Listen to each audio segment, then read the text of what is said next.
Do you want to draw this one? You just need to follow my steps. Look at the direction and shape of my lines or curves. Let's move your marker now.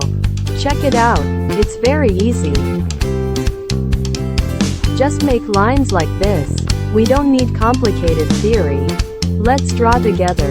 Don't be afraid of being wrong. Everyone has their own artistic soul.